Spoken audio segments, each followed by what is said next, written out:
వాటి ప్రజలందరికీ నా ధన్యవాదాలు. కాంగ్రెస్ పార్టీ నన్ను నమ్మి నాకు ఇంత చిన్న వయసులోనే టికెట్ ఇచ్చినందుకు కాంగ్రెస్ పార్టీకి, శ్రీనన్నకి అందరికీ ధన్యవాదాలు. అలాగే కాకుండా నా కుటుంబం వాళ్ళు నాకు చాలా అండగా ఉన్నారు. మా అమ్మ కావచ్చు, మా డాడీ కావచ్చు, ఇంకా మా పిన్ని వాళ్ళు, మా బావ వాళ్ళు అందరూ చాలా రౌండ్ ద క్లాక్ కష్టపడి పనిచేశారు. నా కాంగ్రెస్ క్యాంపెయిన్ సమయంలో కాంగ్రెస్ కార్యకర్తలు వాళ్ళు కూడా చాలా కష్టపడి పనిచేశారు. వాళ్ళందరికీ ధన్యవాదాలు.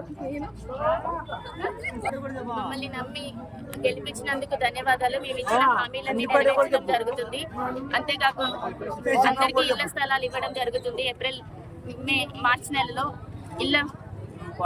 ఇందిరమ్మ ఇల్లులు కూడా మంజూరు అవ్వడం జరుగుతుంది. ఏప్రిల్ నెలలో గంగమ్మ గుడి అభివృద్ధి డెవలప్మెంట్ పనులు అనేవి ప్రారంభం అవుతాయి. కొత్త రోడ్డుకు సంబంధించినవి, తాగునీటి సంబంధించి అందరికీ